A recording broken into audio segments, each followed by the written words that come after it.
Perkenalkan, nama saya Felix Yanuriadi, NIM 210830085. Partikum 1, kabel UTP dan crimping tools. Pengertian crimping. Crimping adalah sebuah proses atau teknik khusus yang bisa membuat kabel LAN bisa berfungsi secara semestinya. Fungsi sendiri seperti yang sudah dijelaskan, yaitu untuk membuat kabel jaringan. Teknik crimping ini nantinya akan menumbuhkan kabel LAN ke jenis straight atau cross, lalu dipasangkan konektor di setiap ujungnya supaya bisa dihubungkan ke antar perangkat. Tapi untuk bisa melakukan crimping, sebaiknya harus tahu lebih dahulu urutan kabel straight maupun cross. Karena kalau urutannya salah, maka bisa membuat kabel LAN-nya yang ingin itu buat tidak bisa berfungsi.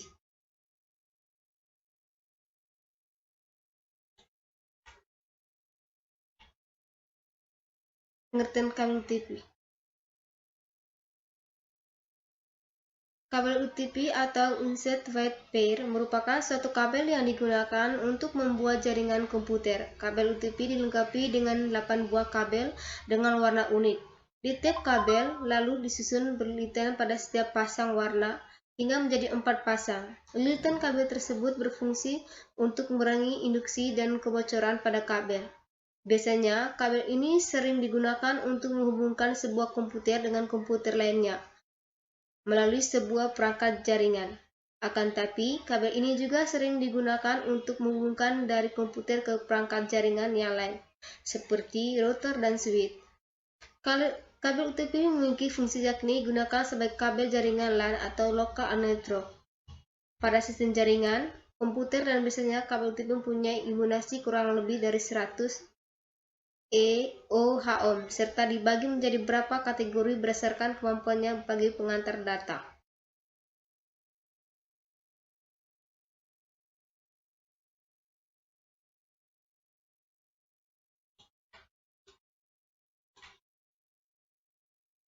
Pengertian kabel UTP. Kabel UTP dilengkapi dengan 8 kabel dengan warna unik di tiap kabel, lalu disusun lilitan pada tiap pasang warna hingga menjadi 4 pasang.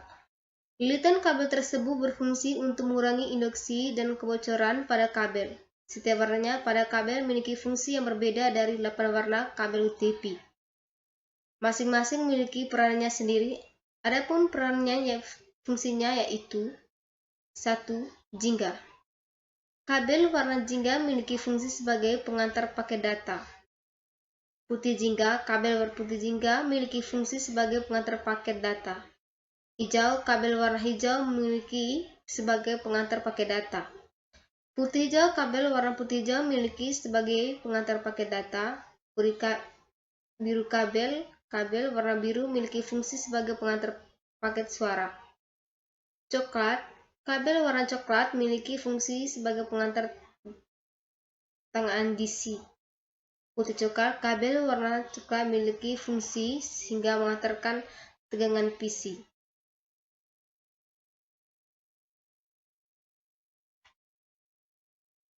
Jenis kabel UTP. Yang pertama, kabel straight. Merupakan jenis kabel yang memiliki cara pemasangan yang sama antara ujung satu dengan ujung lainnya. Fungsi kabel straight ini biasanya digunakan untuk pemasangan device yang berbeda. Kabel UTP straight ini paling banyak digunakan sama saat ini karena fungsinya jika diartikan straight berarti lurus. Contohnya penggunaan kabel straight: 1. Menghubungkan komputer dengan switch jaringan. 2. Menghubungkan komputer dengan hub jaringan. 3. Menghubungkan komputer dengan router jaringan. Menghubungkan komputer LAN. Menghubungkan switch dengan hubungan jaringan. Menghubungkan switch dengan router jaringan.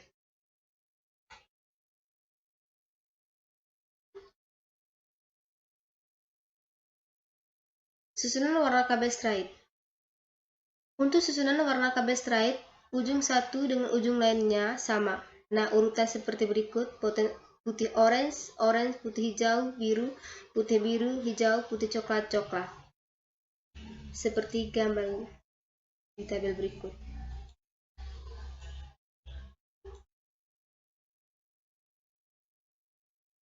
Jenis kabel UTP. Kabel cross merupakan kabel dengan susunan warna yang berbeda. Setiap ujungnya Fungsi kabel cross ini digunakan untuk menghubungkan device yang sama. Ini merupakan kebalikan dari kabel straight. Kabel cross ini lebih sedikit penggunanya jika dibandingkan dengan straight. Tetapi perlu tahu juga urutan warna kabel cross. Contoh penggunaan kabel cross: 1. Menghubungkan komputer dengan komputer, menghubungkan switch dengan switch, menghubungkan hook dengan hook, menghubungkan router dengan router.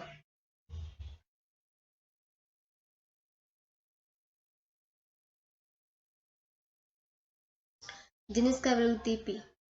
Susunan warna kabel cross. Kabel cross memiliki warna yang berbeda pada setiap ujungnya. Untuk itu, Anda bisa memperhatikan urutan warna pada kabel cross berikut ini. Seperti gambar kabel di tabel berikut. Susunan warnanya: warna kabel cross ujung 1. Putih orange, putih hijau, biru. Kalau ini putih biru, hijau, coklat. Di ujung kabel 2, warna kabel cross ujung 2, kabel putih hijau, putih orange, biru, orange, putih coklat.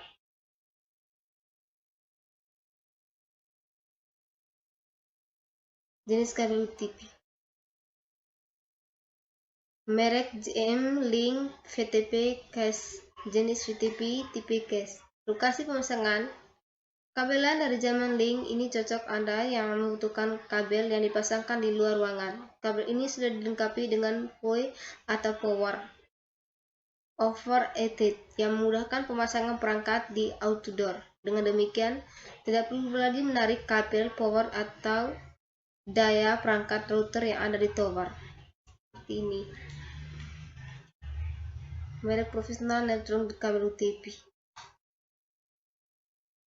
Panjang mas, kecepatan apertu, internet lingkungan rumah kantor.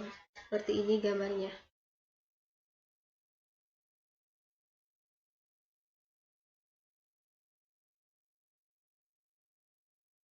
Jenis konektor UTP. Jenisnya kabel UTP RJ45 300 perten, tipe ciretnya 6, harga real-nya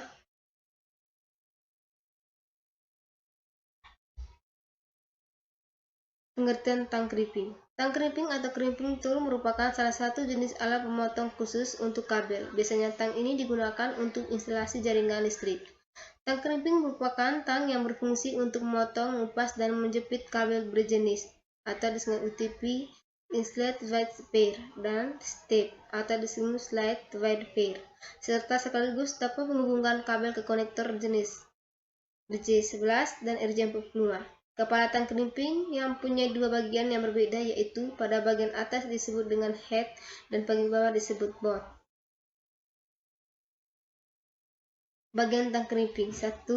Crimping hole. Crimping hole merupakan bagian utama dari tang crimping, berbentuk lubang yang berfungsi menempatkan konektor yang akan ditanamkan ke dalam kabel.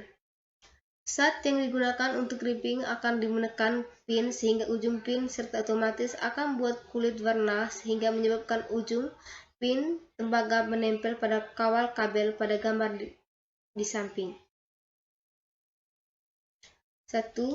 Crimping hole untuk memasang kabel RJ50, crimping hole untuk memasang konektor RJ48, crimping hole untuk memasang RJ12. Umumnya tang crimping banyak digunakan untuk memasang konektor. Pengertian LAN tester kabel. Yang dimaksud LAN starter.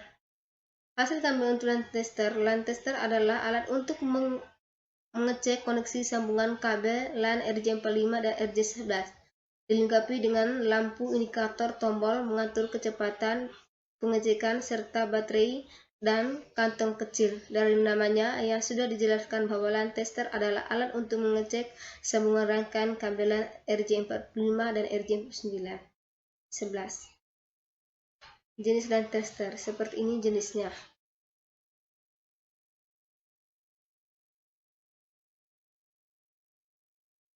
Ini Senflix, LAN Patrol,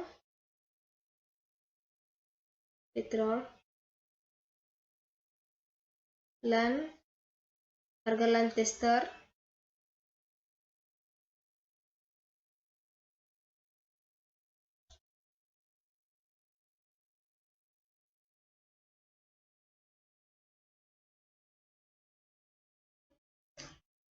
Selanjutnya praktikum 2.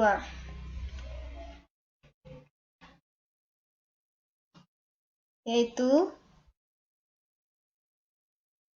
tentang menjalankan aplikasi Cisco Packet.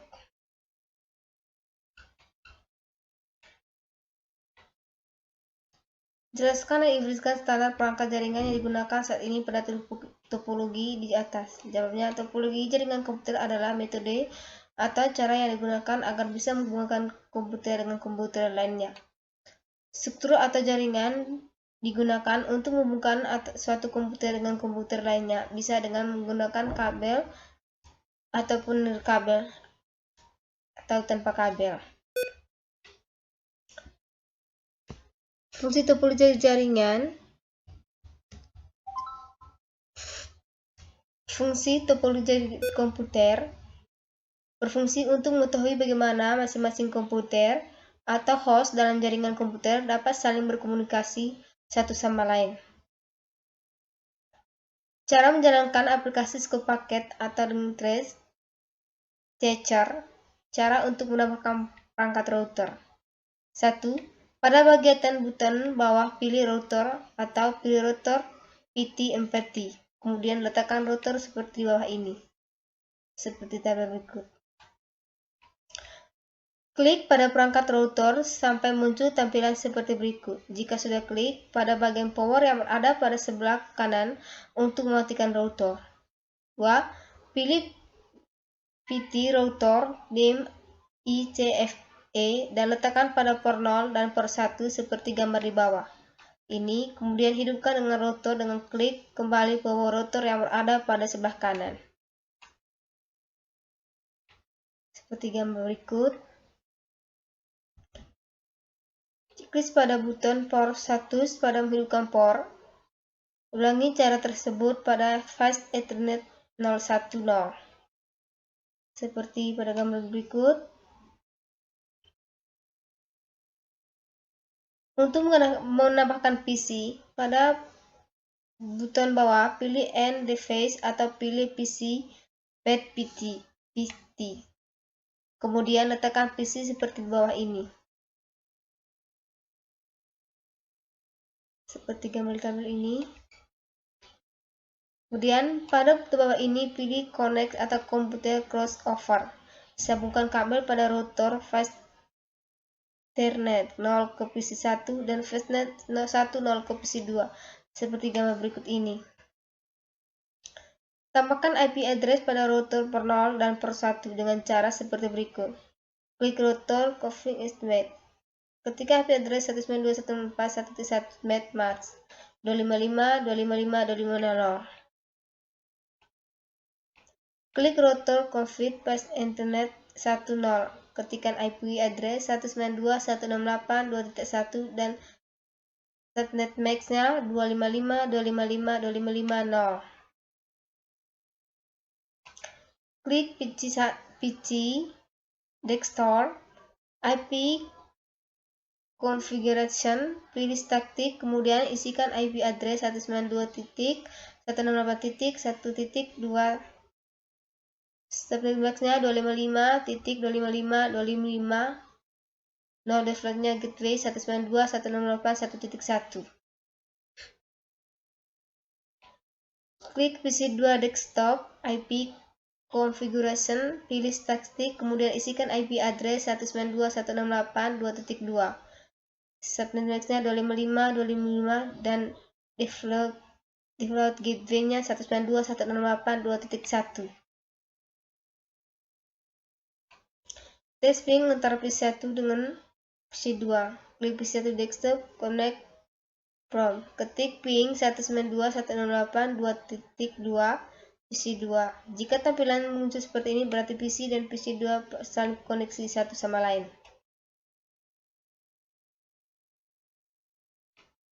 Cara untuk menambahkan perangkat switch.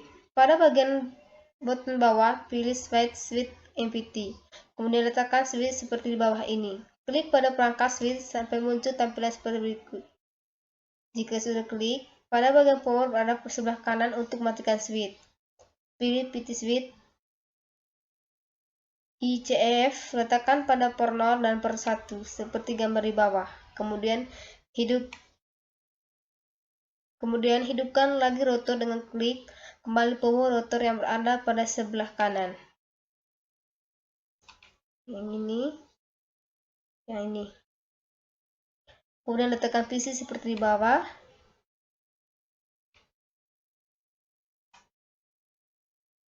Pada bottom pilih Turn Straight Rod. Sambungkan kabel pada rotor PC3 dan fast internet 1 ke PC seperti gambar di bawah ini. Tambahkan IP address pada PC3 dan PC4 dengan cara seperti berikut. Klik PC3, desktop, IP configuration, pilih statistik, kemudian isikan IP address 192.168.1.1. Subnet max-nya 255, 255, 255, 00. Default gateway-nya 192.168.1.1. Seperti ini tampilannya. Klik PC desktop, IP configuration, pilih statistik, kemudian isikan IP address 192.168.2.2. Subnet max-nya 255, 255, 0. Default gateway-nya 192.168.2.1. Tes ping antara PC dengan PC 2. Tutup RAM ketika ping 92.168. Jika tampilannya seperti ini dan saling terkoneksi satu sama lain. 3. Jelaskan buktikan sistem cara kerja rotor dan switch saya gambar tugas topologi di atas. Jawabannya, rotor merupakan perangkat jaringan yang berfungsi menghubungkan dua jaringan atau lebih sehingga data dapat dikirim satu jaringan ke jaringan yang lain dengan menggunakan router. Kita bisa menghubungkan dua jaringan yang berbeda. Contoh 192.168.1.1 dan 192.168.2.1. Selain itu, switch tidak hanya digunakan untuk membagi sinyal, tapi juga memfilter paket dan kemudian merumuskan ke jaringan yang dituju, di mana masing-masing komputer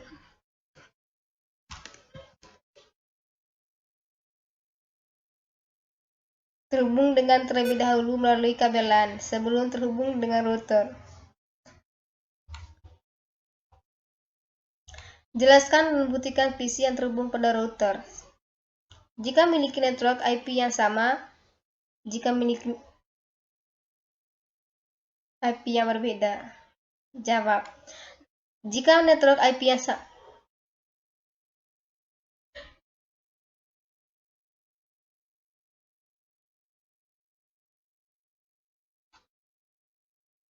jika memiliki network IP yang sama, sebuah router terhubung ke dua atau lebih jalur dari jaringan IP yang berbeda. Ketika sebuah paket termasuk pada salah satu jalur, router membaca informasi alamat jaringan ke header paket untuk menentukan tujuan akhir. 2. Jika memiliki network IP yang berbeda, secara otomatis sistem akan mendeteksi dan kemudian kedua perangkat network interface yang mendapatkan API konflik tersebut dimatikan sehingga mengakibatkan kehilangan koneksi.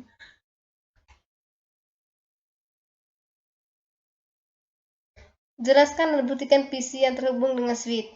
1. Jika memiliki network IP yang sama. 2. Jika memiliki network IP yang berbeda. Jawab. Jika PC yang terhubung dengan switch, jika memiliki network IP yang sama, maka switch akan menyaringkan proses data dan membagi jaringan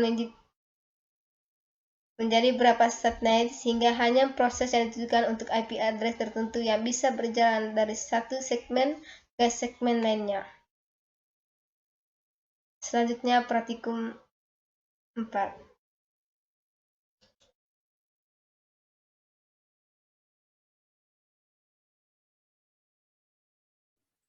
Assalamualaikum warahmatullahi wabarakatuh. Perkenalkan, nama saya Sunyan Jelatifa dari kelas 2C dengan NIM 2108300005. Di sini saya akan melakukan presentasi untuk praktikum ketiga pada mata kuliah Manajemen Jaringan Dasar oleh dosen pengampu Bapak Ronald Lubit Markus, Eskom M.Com.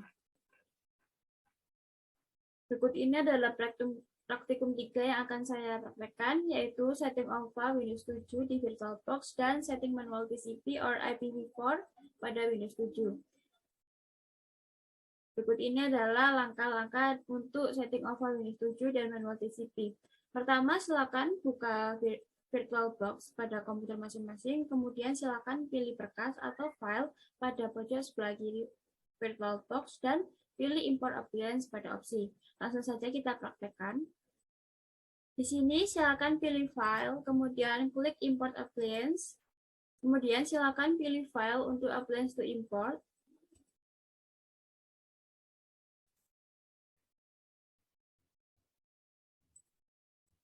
Tekan Windows 7 OVA, kemudian open.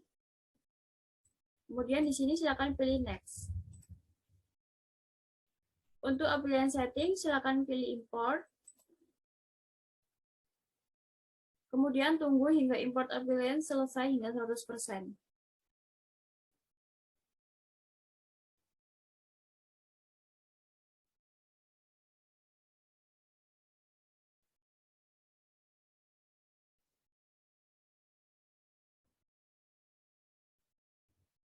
Nah, jika sudah, maka akan tampilan seperti ini. Kemudian silakan klik setting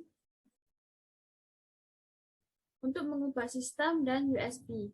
Untuk sistem, silakan pilih base memory, kemudian ubah dari 2 GB atau 2048 MB menjadi 1 GB atau 1024 MB.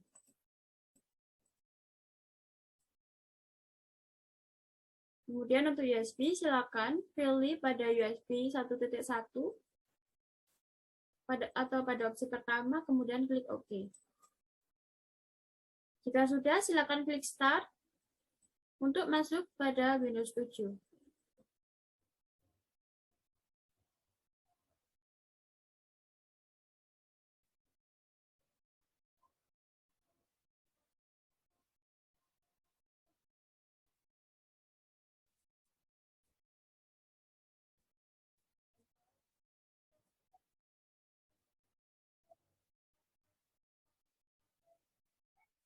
Pertama, silakan masuk pada Start, kemudian ketikkan Network.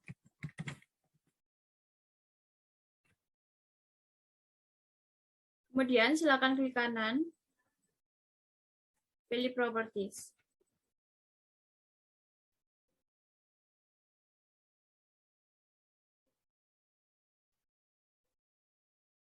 Jika sudah, silakan masuk pada Local Area Connection, pilih Properties,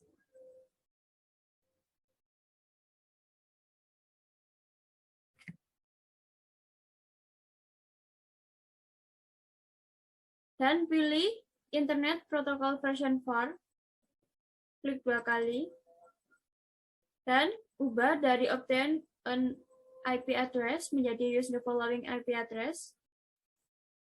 Maka IP address dan subname akan tersedia.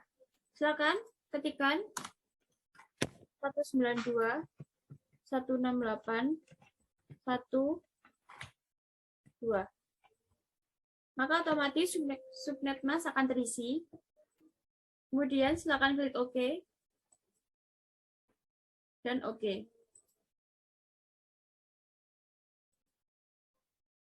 Jika sudah, silakan tutup Windows 7 pada komputer 1 dan kita akan membuat komputer 2 pada Windows 7 OVA yang sama. Selanjutnya kita akan membuat Windows 7 untuk komputer 2 pada VirtualBox yang sama. Langkah-langkahnya sama seperti pada saat kita membuat Windows 7 pada komputer 1. Yaitu silakan pilih file, kemudian klik import appliance, kemudian pilih file,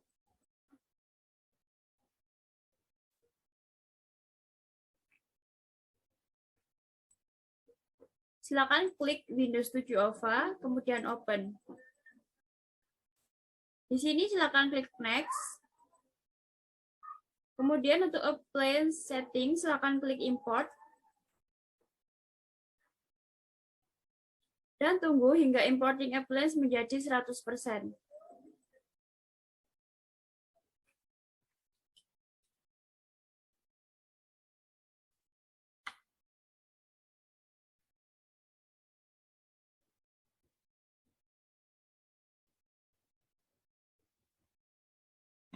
Jika sudah, silakan kita masuk pada menu setting.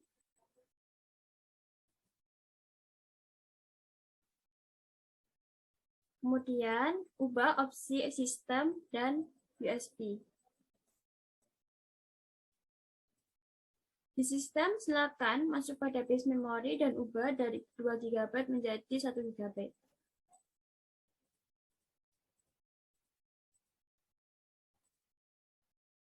Kemudian untuk USB, silakan pilih USB. Opsi pertama yaitu USB 1.1 controller.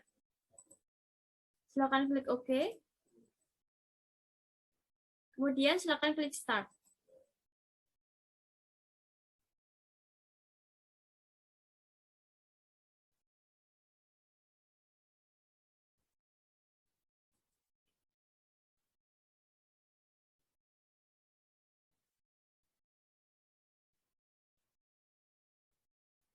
Selanjutnya, setelah kita masuk pada Windows 7 untuk komputer 2, silakan masuk pada menu pencarian. Kemudian ketika network.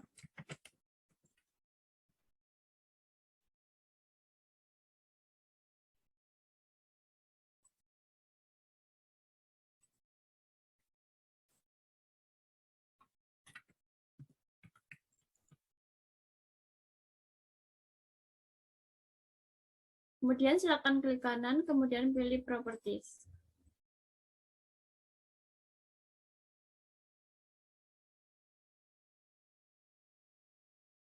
Tunggu beberapa saat. Kemudian akan masuk pada menu Network and Setting Center. Silakan pilih Local Area Connection. Kemudian pilih Properties.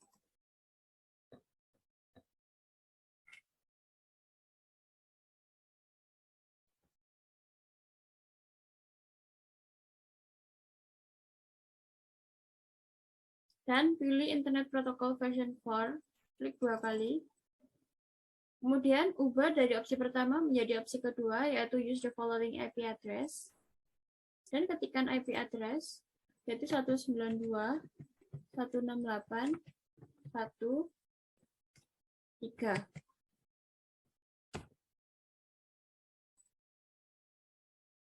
Otomatis subnetmask menjadi 255.255.255.0.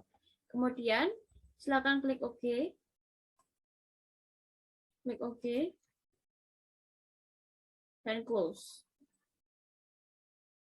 Jika sudah, silakan untuk lanjut pada tab selanjutnya, di mana pada modul adalah kita masuk pada komputer 1 dan masuk pada menu pencarian, ketikkan CMD dan ketikkan ping 192.168.1.3 yang ada pada komputer 2. Jika hasilnya sama dengan 32, maka komputer 1 dan komputer 2 sudah terhubung dan berhasil. Selanjutnya akan kita praktekkan langsung. Silakan masuk pada Windows 7, kemudian pilih menu, kemudian ketikkan CMD.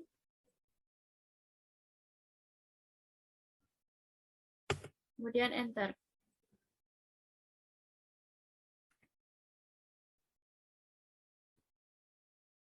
Nah, DMJ silakan ketikkan ping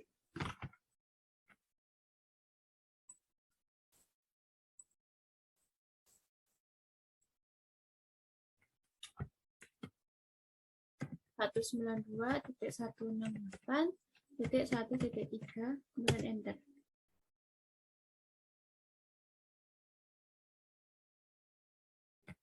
Nah, jika hasilnya sudah seperti ini, maka komputer 1 dan komputer 2 sudah terhubung dan berhasil. Mungkin sekian dari saya, kurang lebihnya mohon maaf. Wassalamualaikum warahmatullahi wabarakatuh.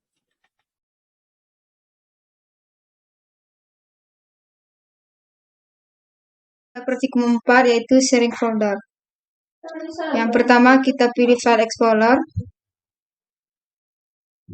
pilih dokumen, lalu klik kanan pada standar, pilih share suite, pilih split people,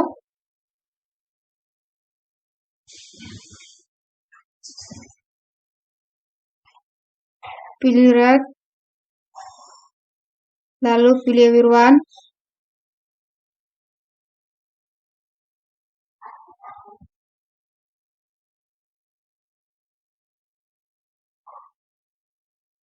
save,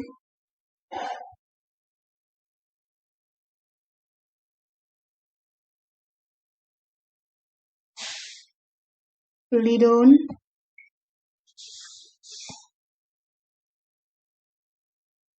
setelah itu kita pilih network, di kanan pilih properties,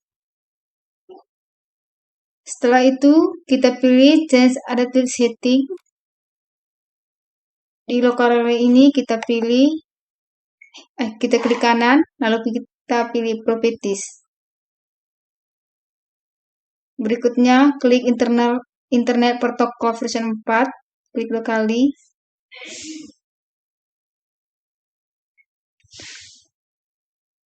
Klik OK.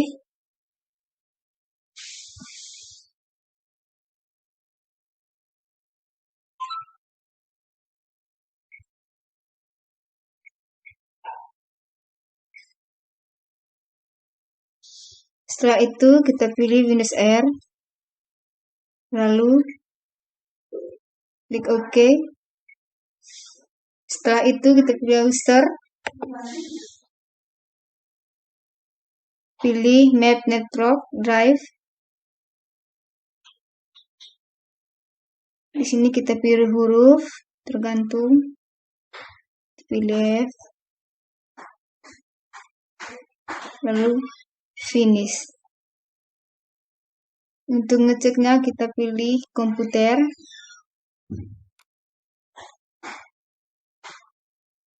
Seperti ini tampilannya. Sekian dari saya, terima kasih.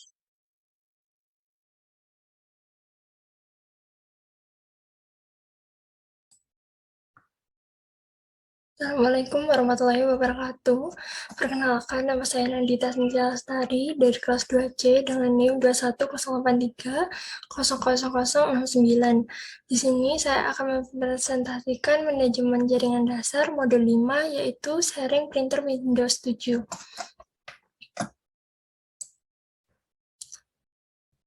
Sharing printer pada Windows 7, langkah-langkah konfigurasi sharing printer. 1. Pastikan semua komputer sudah saling terhubung dengan kabelan atau jaringan. Kedua, komputer yang men-sharing printer adalah komputer yang terkoneksi secara langsung ke printer tersebut. Lakukan sesuai dengan langkah-langkah berikut. Yang pertama, klik Start, setelah itu klik Device and Printer, setelah itu pilih printer yang terinstall. Setelah itu, klik kanan untuk Properties. Pada tab General, lakukan centang pada checkbox pada Share This Printer. Selanjutnya, menurut tab Port, sesuaikan port yang dipakai pada komputer yang sudah terinstall printer. Jika sudah, klik OK. Yang B, menyambungkan printer dari komputer klien. Langkah-langkah yang dilakukan sebagai berikut. Yang pertama, klik Start, klik All Program, klik Aksesoris, kemudian masukkan IP address komputer sudah terpasang printer, atau bisa juga tekan Windows plus R untuk masukkan dengan cepat. Ya, sekian dari modul 5. Wassalamualaikum warahmatullahi wabarakatuh. Mohon maaf jika ada salah kata. Assalamualaikum warahmatullahi wabarakatuh. Perkenalkan, nama saya Sumi Angel Latifah dari kelas 2C dengan NIM 21083000005. Di sini saya akan melakukan presentasi untuk praktek ke-6 pada mata kuliah Manajemen Jaringan Dasar oleh dosen pengampu Bapak Ronald David Markus, Eskom Mkom. Pada kesempatan kali ini saya akan melakukan presentasi dengan topik Print Server. Print server adalah perangkat yang memungkinkan Anda untuk berbagi printer dengan banyak komputer. Ini adalah adaptor standalone yang terintegrasi dalam printer ataupun router. Saat diaktifkan, print server memungkinkan printer untuk terhubung ke dalam jaringan lokal daripada satu komputer. Printer kemudian dapat diakses oleh beberapa perangkat, termasuk ke dalam komputer Mac dan Windows. sebagai network printer. Printer server tersedia dalam beberapa jenis. Sebagian besar memiliki port USB yang terhubung langsung ke dalam port USB. Namun beberapa print server yang juga terhubung ke dalam Ethernet atau port paralel printer, print server dengan kabel menyertakan port Ethernet untuk menghubungkan langsung ke dalam router. Sementara untuk versi wireless dapat terhubung ke dalam jaringan Wi-Fi.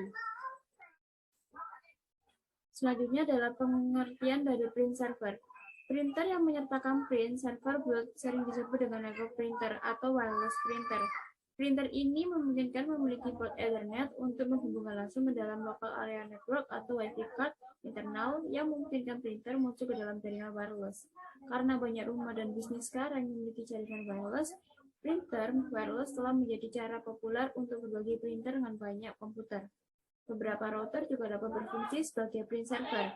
Selain port Ethernet biasa, mereka juga menyertakan port USB untuk menghubungkan printer. Saat Anda menghubungkan printer ke dalam router, printer akan menjadi perangkat jaringan dan dapat diakses oleh perangkat lain di jaringan. Nah, apa sih fungsi dari print server itu? Print server bertugas untuk melayani permintaan dari komputer klien, oleh karenanya print server harus tetap hidup dan menyediakan resource untuk bersama digunakan oleh komputer klien di dalam sebuah workstation di dalam jaringan komputer. Print server bertugas untuk mengatur lalu lintas data dari setiap PC klien. Selain itu, print server mendukung device USB seperti flash drive, memory card reader, webcam, speaker, scanner, dan lain sebagainya. Dengan menambah USB hub pada printer server, klien dapat mengakses hingga 4 device USB secara bersamaan. Printer server dapat juga disambungkan ke dalam wireless router untuk mengakses USB secara material kabel atau bisa dengan kabel seperti biasanya. Perlu diketahui bahwa print server harus berupa komputer dengan spesifikasi yang mumpuni dengan protokol seperti Proprietary Virtual USB Protocol, TCP or IP, Network Operating System Support yaitu Windows, dan power listrik dengan 5 volt DC 2 ampere, dan printer server ini memiliki ukuran dengan dimensi 56 x 52 x 23 mm.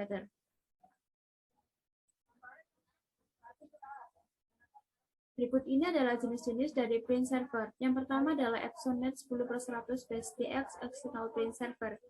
Print server ini memungkinkan untuk menghubungkan printer Epson yang dilengkapi dengan sebuah paralel antarmuka yang langsung terhubung ke dalam jaringan, hanya mengambilkan sidik jari dari server ke printer.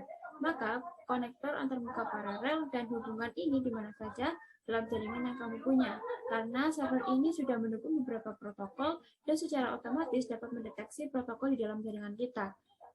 Sehingga kita dapat mencetaknya melalui Microsoft Windows, Apple, Unix, dan aplikasi VMware IBM.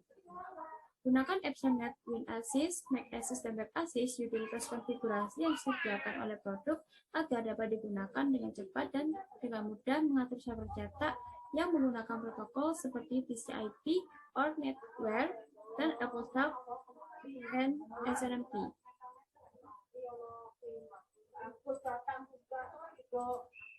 Sedikit catatan untuk EpsonNet 10/100 BSDX External Print Server ini adalah pengaturan utilitas di EpsonNet, WinAssist, MacAssist, dan WebAssist cetak dapat bekerja hanya dengan menggunakan protokol bahwa ada jaringan yang kita miliki. Ini tidak berarti bahwa Anda dapat menggunakan semua protokol yang disebutkan di atas jaringan atau sistem operasimu. Protokol ini hanya membuktikan bahwa server cetak dapat digunakan secara bervariasi tergantung pada sistem operasi dan jaringan konfigurasi.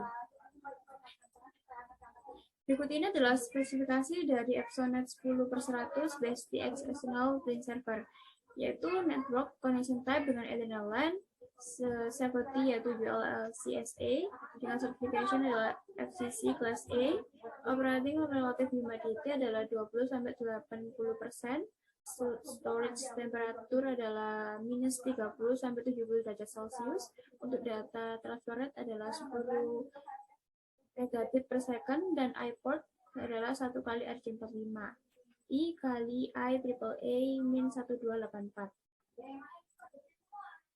Untuk support protokol seperti di layar berikut ini, dan untuk compatible operating systemnya menggunakan Windows hingga Linux. Kemudian untuk networking feature adalah Ethernet 10/100 BSDX, untuk support data transfer rate adalah 10 hingga 100 megabit per second dan interface adalah paralel IEEE 1284 dengan non-operating relative humidity dari 5 sampai 95%.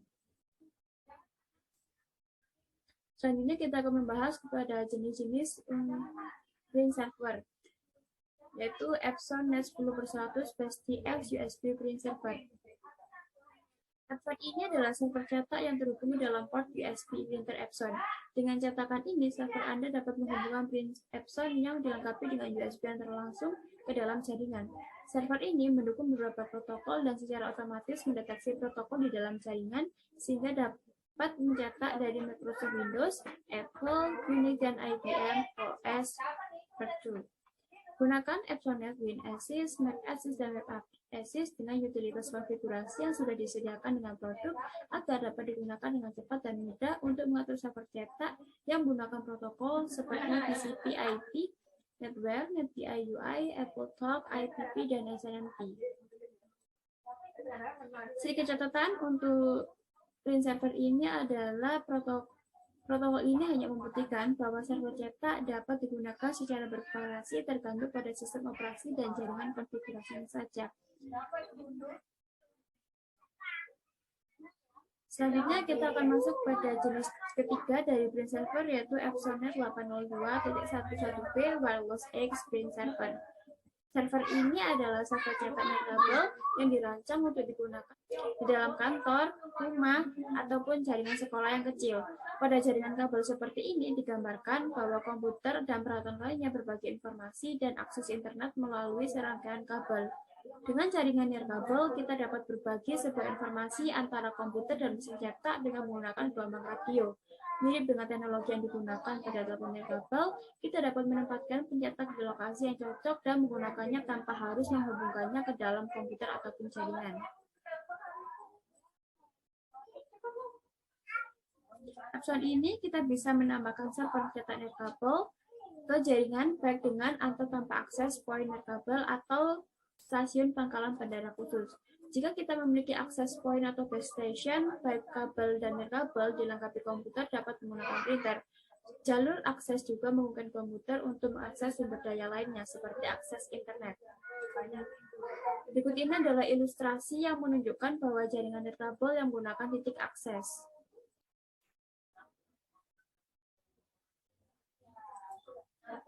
Dan ini adalah jaringan kabel menggunakan ad hoc wireless network. Dengan pernyataan nyala, jika tidak memiliki titik akses, kita masih dapat mencetak dari komputer desktop atau laptop manapun yang memiliki adaptor nirkabel. Dalam ilustrasi di bawah ini, baik komputer yang berperalatan nirkabel dapat berkomunikasi langsung dengan server cetak.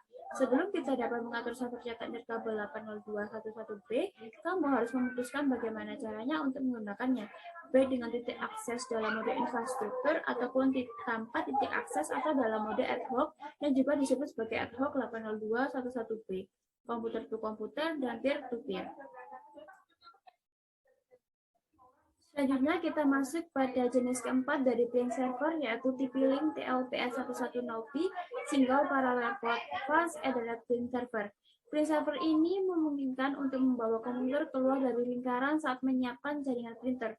Semua yang diperlukan adalah untuk menghubungkan TLPS1100P melalui port paralel. Hubungkan print server ke lokal area network Anda dan Anda dapat mengakses print Anda dari komputer manapun. TP-Link print server ini dilengkapi oleh fitur mikroprosesor berkecepatan tinggi dan USB 2 port untuk memastikan pengguna agar pekerjaan mencetak diproses secara efektif dan mudah. TP-Link ini mendukung sebagian besar sistem operasi, termasuk Windows, NetWare, Unix atau Linux, dan Mac. Juga, TP-Link ini mendukung sejumlah protokol jaringan seperti TCP/IP, IPX/SPX, NetBIUI, AppleTalk, LPR, IPP, dan yang meningkatkan lebar dari aplikasi itu sendiri. Berikut ini adalah spesifikasi dari TP-Link TLPS1100P Single Parallel Port Fast Ethernet Print Server. spesifikasi ini sebagai berikut. Kompatibel sampai dengan 230 model printer di pasar.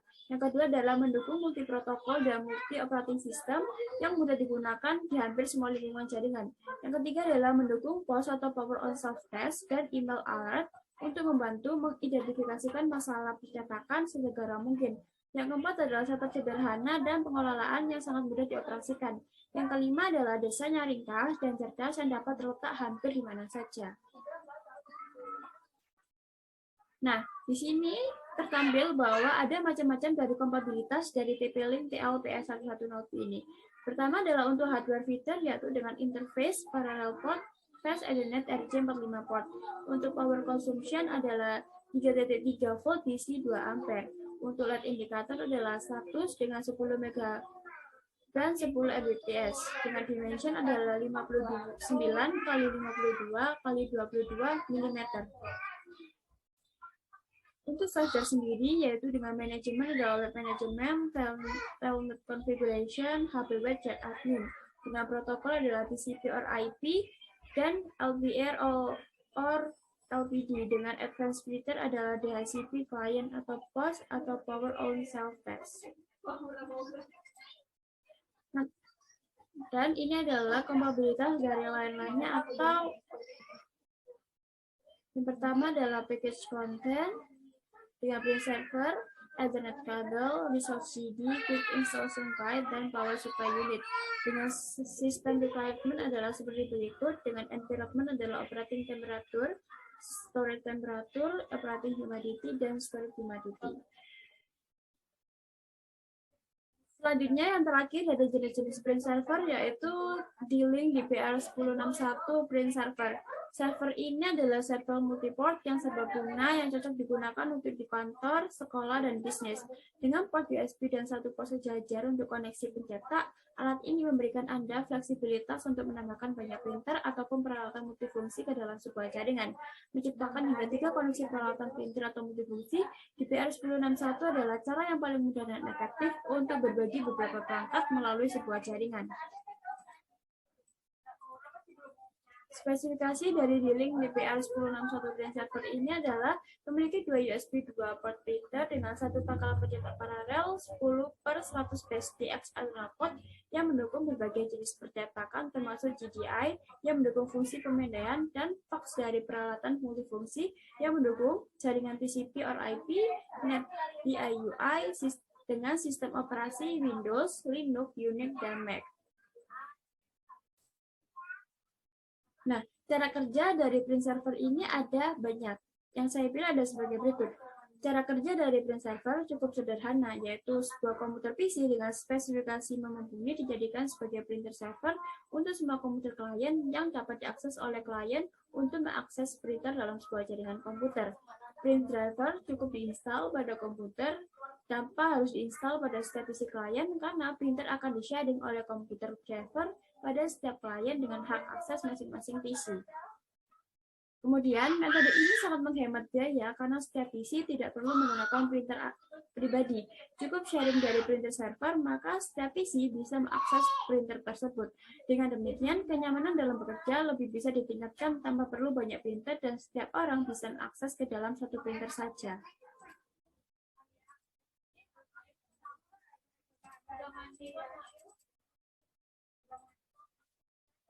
Selanjutnya adalah tutorial dari cara setting print server. Yang pertama, untuk melakukan setting pada print server dan klien melalui router, kita bisa menggunakan rules bersama. Silakan ikuti langkah-langkah berikut ini. Pertama yaitu mengakses halaman web.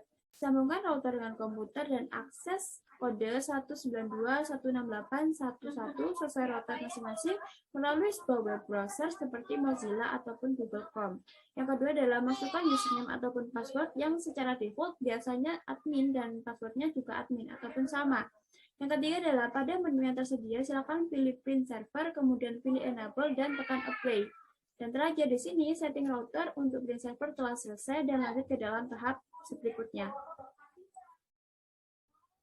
Nah, selanjutnya pastikan bahwa semua komputer telah terinstall printer driver dari printer yang ingin digunakan. Silakan cari di Google atau CD install driver yang tersedia pada paket penjualan printer. Hubungkan juga USB printer dengan sebuah router. Jika sudah siap, ikuti langkah-langkah berikut ini. Yang pertama adalah pada komputer silakan tekan menu Start, terus pilih printer dan fax, atau pada Windows 10 bisa tekan Start dan carikan printer ataupun scanner. Yang kedua, silakan tambahkan printer, lalu tekan Next. Yang ketiga adalah pilih local printer attached to this computer dan centang. Terus yang terakhir adalah silakan pilih create a new port dan type of port adalah pilih standar TCP or IP dan tekan Next. Kemudian kita kembali kepada Next dan bagian ini adalah bagian yang paling penting ketika ketikan gateway router nirkabel yang ingin Anda gunakan dan secara default yaitu seperti login ke dalam admin yang tadinya 19.168.11 pada port dengan isikan name adalah IP underscore 192.168.11. Kemudian lanjutkan dengan memilih produsen printer dan modul yang tersedia. Kemudian install. Di sini seharusnya printer sudah bisa diakses oleh komputer tersebut. Selanjutnya kita masuk pada implementasi print server. Abstrak kebutuhan masyarakat saat ini adalah teknologi yang dapat menyelesaikan suatu pekerjaan dalam waktu yang singkat. Salah satunya adalah Common Unique Printing Server, yaitu media yang dapat mencetak jarak jauh dan lokal dengan hasil dokumen yang mau kita printer melalui Raspberry Pi 3 yang sudah diinstal di dalam Common Unique Printing Server. Pada implementasinya akan dilakukan uji coba kemampuan dalam mengelola banyak klien dalam suatu waktu, di mana tujuan akhirnya adalah melihat kualitas hasil percetakan dokumen ataupun data yang mau di-print, kemampuan efisiensi dan efektivitas dari sistem Common Unique Printing Server tersebut. Mungkin sekian dari saya, kurang lebihnya mohon maaf. Wassalamualaikum warahmatullahi wabarakatuh.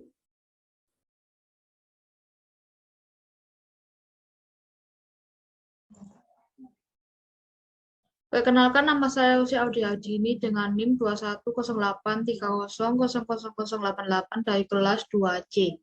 Di sini saya akan mempraktekkan modul praktek 7 mengenai remote desktop Windows 7.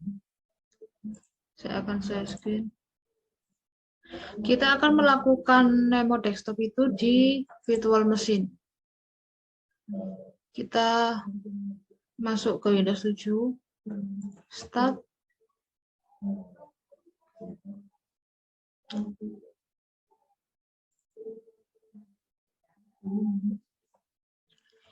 Enter,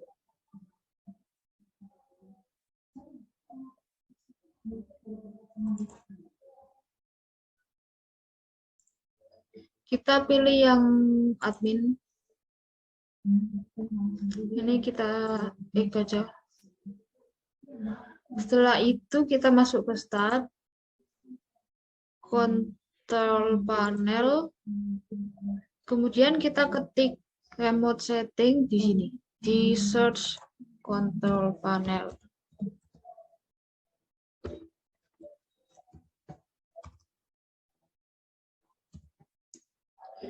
Nah, lalu kita masuk ke sistem, kemudian pilih yang Allow Remote Access to your computer. Ini kita klik. Nah, ini Allow Remote Assistant Connection to this computer ini harus kita centang. Kemudian, yang remote desktop ini kita pilih Allow connection from computer. Setelah itu kita OK. Kalau sudah, kita ke Start lagi. All program. Kita cari di aksesoris. Kemudian ke remote desktop connection. Kita klik. Nah, ini kita masukkan nama komputernya. Misalkan di sini nama komputernya kita masukkan admin. Ini optionnya kita klik ke bawah. Nah, ini misalkan komputernya kita ketik namanya admin gitu ya.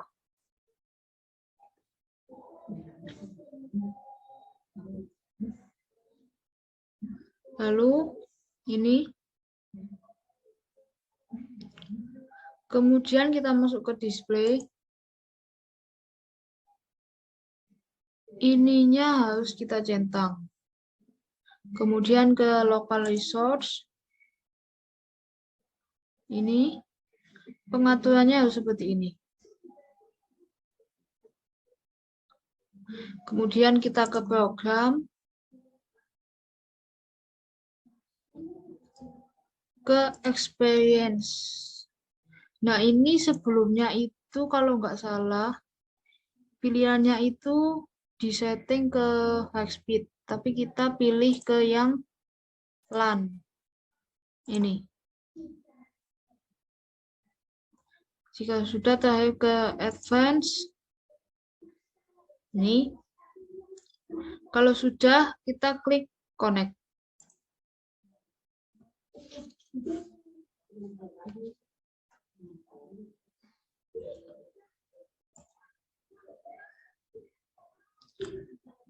Jika sudah, kita klik connect ini. Nah, jika berhasil remote desktop ini connect-nya akan berhasil, tapi di sini tertulis kalau ini tidak berhasil untuk mengconnect. Jadi mungkin ada settingan yang salah.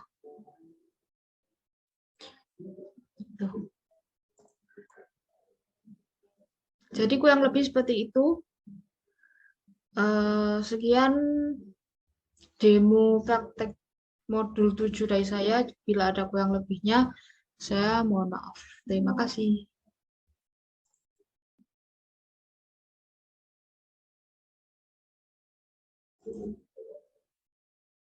Perkenalkan, nama saya Uci Audia Ajini dari kelas 2C dengan NIM 2108300008.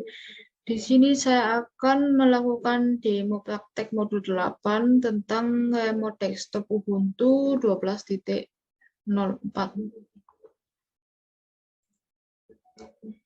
Jadi praktek ini kita lakukan di virtual machine, VirtualBox. Kemudian kita pilih Ubuntu jaringan, kita start.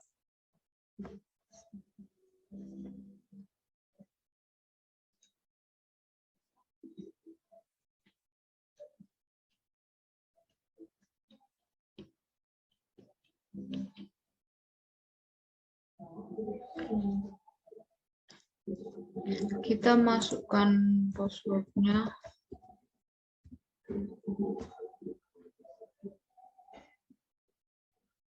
Nah, langkah pertama itu sebelum kita masuk ke remote desktopnya, kita install dulu XLDB. Nah, sebenarnya install XLDB ini kita lakukan di terminal. Tapi berhubung tidak bisa, jadi kita bisa langsung menginstalnya di foldernya. Jadi kita ke home folder ini, kita pilih dokumen, kita cari file XLDB ini. Kita klik. Nah, ini tiga-tiganya itu kita install. Jadi bisa install di terminal, bisa install langsung di foldernya.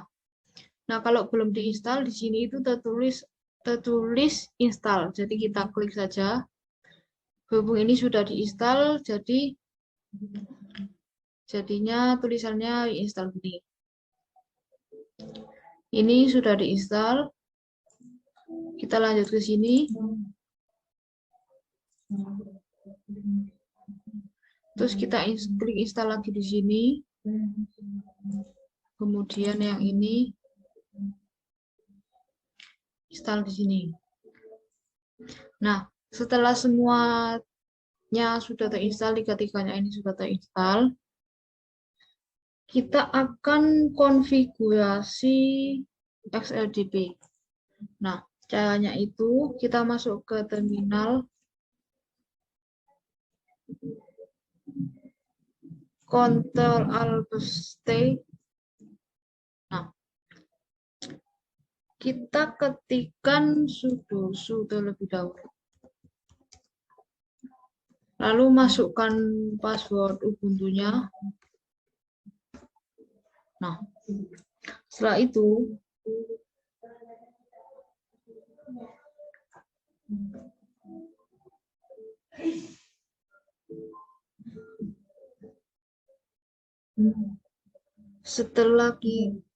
kita ketik gedit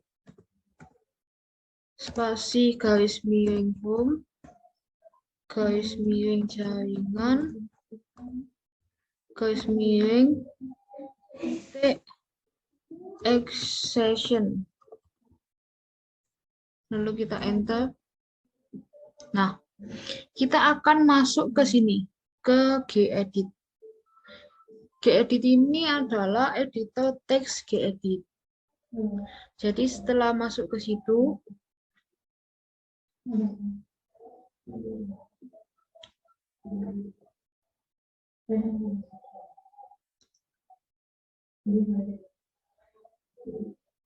setelah masuk ke sini, isikan perintah ini.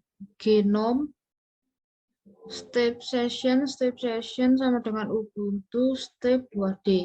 Lalu disimpannya itu dengan cara Ctrl S.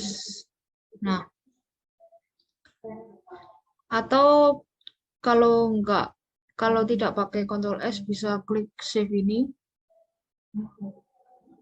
Nah, setelah konfigurasinya selesai,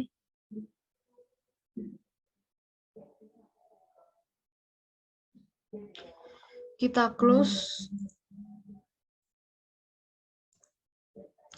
Kita cari di Ubuntu ini, di dashhome. Kita search di sini, Emina Remote Desktop Client. Kita klik. Lalu kita pencet ini, tanda plus ini. Nah, di sini kita isikan sesuai dengan komputer kita. Misalkan ini namanya kita ganti menjadi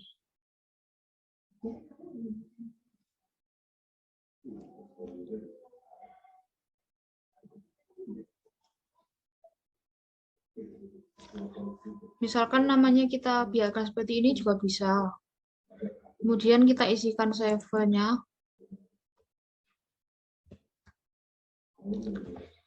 Servernya ini tergantung komputer masing-masing ya. Username-nya, passwordnya.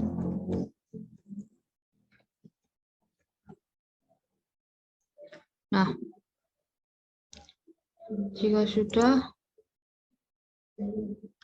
sudah seperti ini, kita klik connect. Jadi kalau connect-nya ini berhasil, kalau connect remote desktop ini berhasil, di sini akan berhasil. Tapi ini karena servernya salah, jadinya seperti ini. Mungkin karena ada kesalahan servernya atau kesalahan jaringannya ini. Jadi seperti itu untuk mode 8. Bila ada kurang lebihnya saya mohon maaf, dan juga saya mohon maaf jika ini gagal untuk connect. Sekian dari saya, bila ada kurang lebihnya saya mohon maaf. Terima kasih.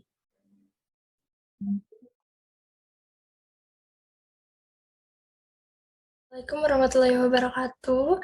Perkenalkan, saya Nandita Sinta Lestari dari kelas 2C dengan NIM 21083000069.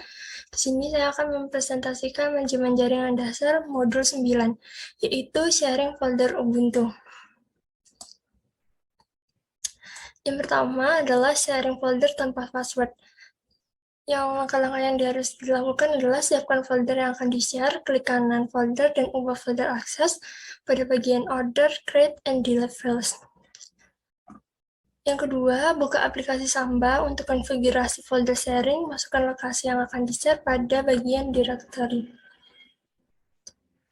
Yang ketiga, setelah itu, klik akses untuk konfigurasi pengguna yang dapat membuka folder yang akan di-share.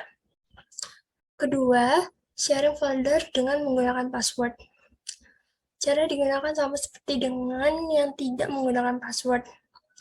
Yang pertama, setelah itu pada bagian tombol create sambil share, pilih bagian only allow access to specific user. Ketiga, masuk ke terminal, setelah itu masukkan perintah seperti berikut. Yang ketiga, ketikkan password dan masukkan perintah service SMBD restart untuk merestart service SMBD. Sekian dari presentasi saya. Mohon maaf jika ada salah kata. Wassalamualaikum warahmatullahi wabarakatuh.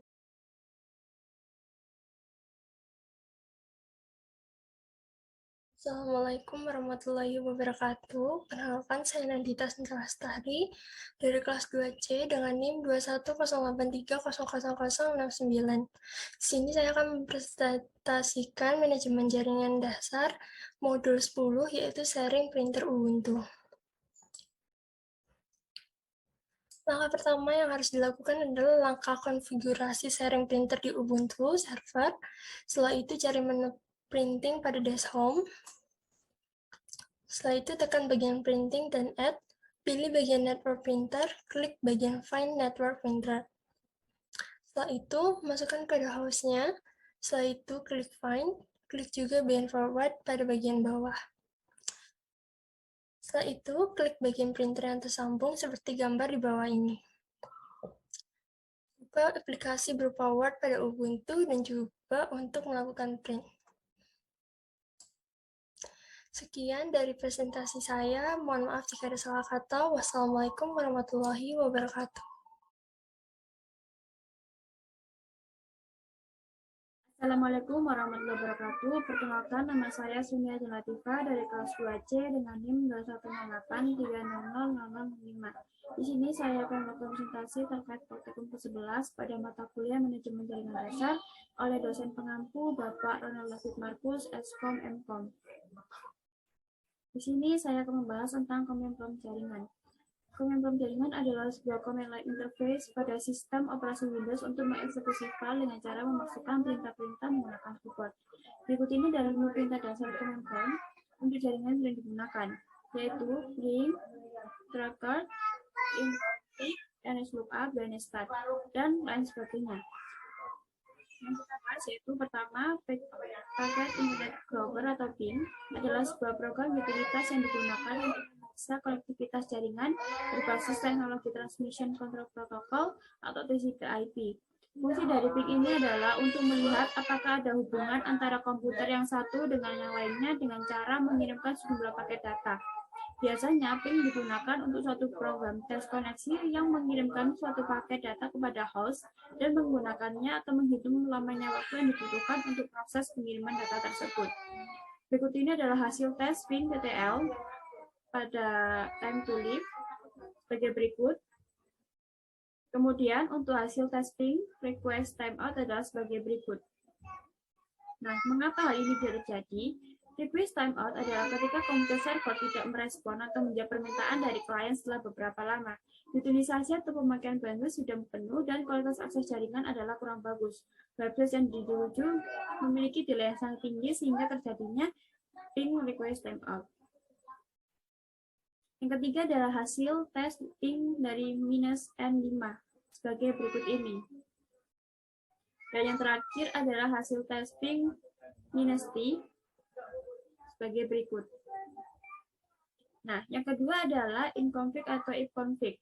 Perintah inconfig biasa digunakan untuk mengkonfigurasikan interface jaringan atau sekedar melihat informasi interface yang terdapat pada komputer.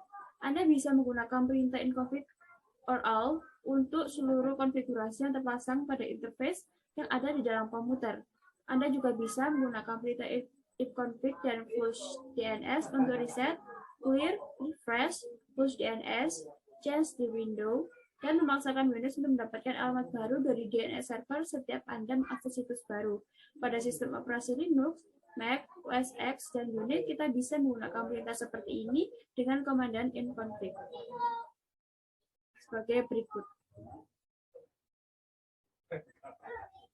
Yang kedua adalah ifconfig all.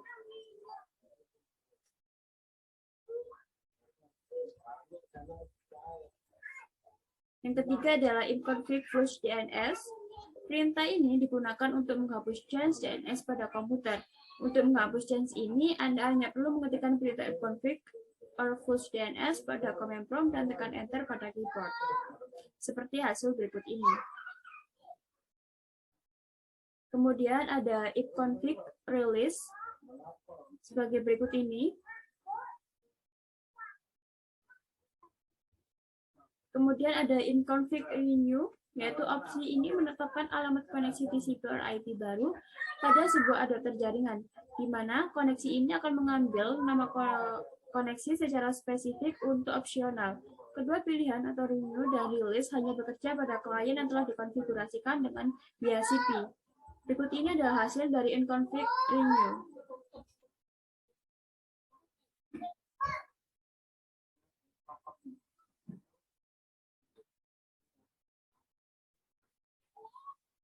Nah, berikut ini adalah kesimpulan atau sedikit rangkuman dari macam-macam inconfig, yaitu inconfig flush DNS adalah menghapus DNS change, inconfig release untuk menghapus semua koneksi IP address, inconfig renew untuk membuat IP address baru untuk adapter tertentu, inconfig display DNS adalah menampilkan DNS change, inconfig register DNS adalah untuk melakukan refresh DNS dan meregister kembali koneksi DNS, inconfig showclass.id untuk menampilkan informasi DHCP class, dan inconfig setClass ID adalah mengubah DHCP class.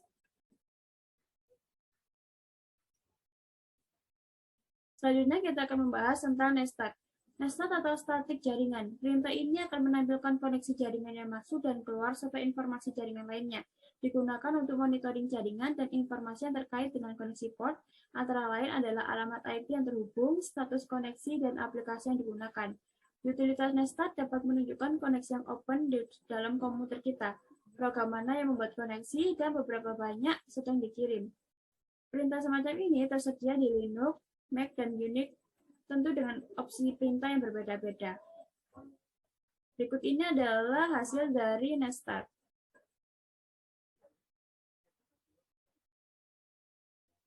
Yang pertama adalah hasil dari nestat -A.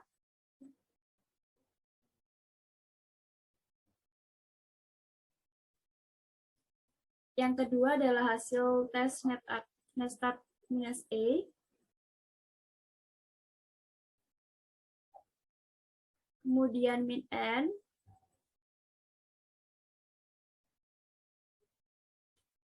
Nestat -min.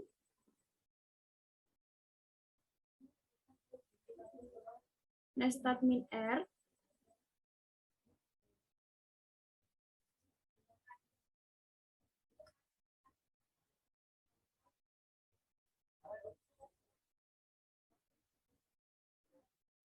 Dan nestat -S. Nah, hasil output berupa protokol, host, dan port sedang digunakan beserta statusnya. Untuk itu, kita harus memfilter hasil output yang dapat digunakan beberapa filter seperti berikut ini. Untuk parameter A, dengan usage adalah nestat -A, akan menampilkan seluruh koneksi dari port yang digunakan. Kemudian, untuk parameter E, dengan usage nestat E adalah untuk menampilkan statik jumlah data yang diterima atau dikirim oleh Ethernet atau NIC yang aktif. Kemudian untuk parameter N, dengan usage nestat -N, digunakan untuk menampilkan alamat host dan port dalam format angka localhost sama dengan 127.0.0.1. Kemudian untuk parameter S dengan nestat S adalah menampilkan statik per protokolnya. Untuk parameter R dengan usage nestat R digunakan untuk menampilkan route table. Kemudian untuk parameter T, usage nestat T digunakan untuk menampilkan kembali statik yang telah dipilih. Selanjutnya kita akan membahas tentang telnet. Telnet sering digunakan untuk sebuah tool pada command line yang dibuat untuk melakukan remote server melalui command prompt. Berikut ini adalah hasil dari telnet. Kemudian kita masuk pada tracket. Tracket adalah sebuah perintah yang hampir sama dengan ping. Yang membedakannya adalah pada perintah tracket ini, kita akan diperlihatkan jalur mana saja yang dilewati oleh paket yang dikirim. Tracket mengirimkan paket ke tujuan. Di sepanjang perjalanan, paket tersebut meminta ke setiap router untuk membalas ketika dilewati, sehingga jalur mana saja yang dilewati oleh paket tersebut akan terdata. Perintah ini juga sering disebut dan digunakan untuk membantu mengatasi trouble atau masalah koneksi pada suatu jaringan. Misalnya, jika kita tidak dapat terhubung dengan server, kita bisa memanfaatkan ini untuk mencari tahu jalur atau hop mana yang mengalami trouble. Berikut ini adalah praktikum untuk tracket.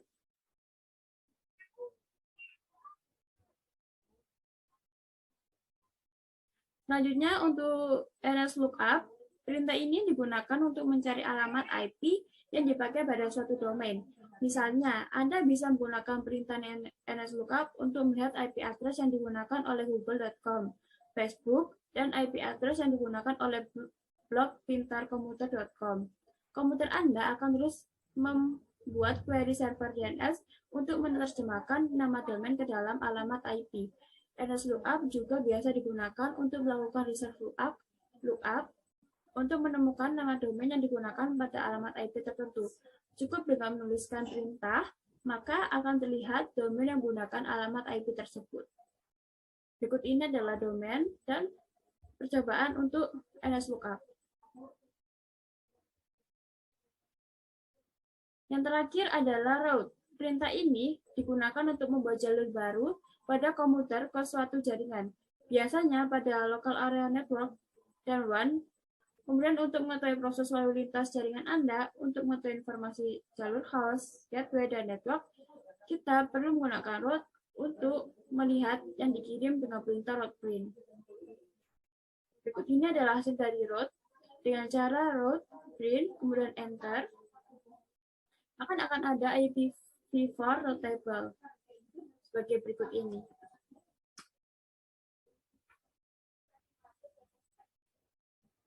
Mungkin sekian dari saya, kurang lebihnya mohon maaf. Wassalamualaikum warahmatullahi wabarakatuh.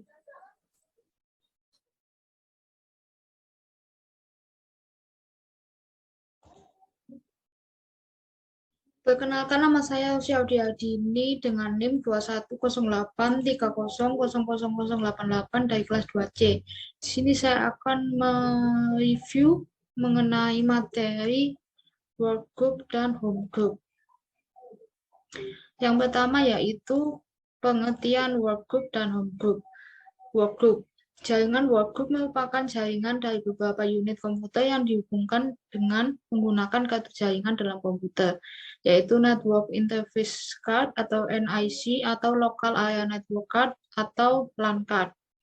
Jaringan workgroup membutuhkan penghubung berupa kabel jaringan BNC ataupun NIC. Dengan workgroup, pengguna yang terhubung dapat melakukan file sharing dan printer sharing, yaitu mengakses data antar komputer dan melakukan pencetakan dokumen pada printer yang terhubung dengan komputer lainnya. Jaringan workgroup sangat memudahkan warnet atau sekolah yang memiliki banyak komputer, tetapi hanya ada satu printer. Dengan workgroup, pengguna dapat bermain game bersama pengguna lain dalam jaringan. Pengguna juga bisa mendapatkan koneksi internet bila salah satu komputer terhubung dengan modem yang dihubungkan ke internet. Pengguna masih dapat terhubung dalam workgroup selama masih dalam satu jaringan IP. Kemudian ada keuntungan workgroup. Memudahkan dalam melakukan file sharing dan printer sharing, akses data antar komputer dapat dibatasi dengan password, dapat saling menggunakan perangkat seperti modem, printer, dan lain-lain. Kemudian kekurangan workgroup. Biaya operasionalnya cukup mahal karena masih menggunakan kabel. Di dalam workgroup itu sendiri, semua PC adalah peer. Tidak ada PC yang bisa mengontrol PC lainnya. Setiap PC memiliki user account sendiri. Untuk login ke PC di workgroup, pengguna harus memiliki akun PC tersebut. Biasanya tidak lebih dari 20 PC per workgroup. Workgroup tidak diproteksi oleh password. Setiap PC harus berada di subnet atau local network yang sama. Di sini adalah model jaringan workgroup. One server pada sebuah workgroup yang disusun dengan tipe jaringan peer-to-peer hanya berfungsi sebagai workstation. Bila salah satu workstation dihubungkan dengan sebuah modem, kemudian dari modem tersebut dihubungkan ke ISP, maka jaringan tersebut dapat terhubung ke internet. Ada beberapa keuntungan dalam menggunakan jaringan workgroup, yaitu pertukaran file dapat dilakukan dengan mudah, pemakaian printer dapat dilakukan oleh semua unit komputer, akses data dari atau ke unit komputer lain dapat dibatasi dengan tingkat keamanan pada password yang diberikan. Kemudian, yang terakhir, komunikasi antar pengguna komputer dapat dilakukan dengan menggunakan email dan chat. Kemudian ada home group. Home group adalah beberapa komputer di home network yang bisa saling berbagi gambar, musik, video, dokumen, dan printer. Home group diproteksi dengan sebuah password. Di home group itu sendiri, beberapa PC dalam sebuah home network harus menjadi bagian dari workgroup. Tetapi PC tersebut juga bisa menjadi sebuah home group. Home group memudahkan beberapa PC untuk sharing gambar, musik, video, dokumen, dan printer dalam sebuah home network. Home group diproteksi password, tetapi pengguna hanya perlu satu kali saja memasukkan password atau memasukkan PC mereka ke dalam sebuah home group. Home group adalah bagian dari workgroup. Dengan home group, komputer akan mudah dalam berbagi pakai seperti share gambar, musik, video, dan printer dengan komputer lain yang ada di home group. Home group dilindungi oleh password, di mana sebuah komputer yang ingin dimasukkan ke home group diharuskan memasukkan password. Hal ini dilakukan sekali saja, dan home group hanya ada di Windows 7. Yang kedua ada cara kerja workgroup dan home group. Bekerja dengan mengambil data yang diberikan kepadanya oleh CPU dan mengirimnya ke tujuan. Ini menerjemahkan data ke dalam bentuk yang dapat ditransfer melalui kabel dan kemudian menerjemahkan data yang diterimanya kembali menjadi data yang dapat digunakan oleh komputer. Informasi ini dikonversi dari struktur sejajar dengan struktur linear dengan kartu jaringan, sehingga dapat dengan mudah mengirimkannya sepanjang kabel. Setelah kartu jaringan menerima alamat untuk perangkat tujuan, data dikirim. Dapat memiliki beberapa alamat mengidentifikasi dan dapat terhubung ke beberapa jaringan yang berbeda pada waktu yang sama. Yang terakhir yaitu implementasi workgroup dan home group. Workgroup dan home group digunakan untuk sharing printer. Home group ini dapat digunakan untuk berbagi data maupun printer kepada pengguna lain yang terhubung dalam jaringan yang sama. Harus dalam jaringan yang sama. Jadi pastikan komputer atau laptop kita dan pengguna lain terhubung dalam satu jaringan yang sama. Misalkan terhubung pada jaringan WiFi yang sama. Sekian review materi dari saya. Bila ada kurang lebihnya, saya mohon maaf. Terima kasih.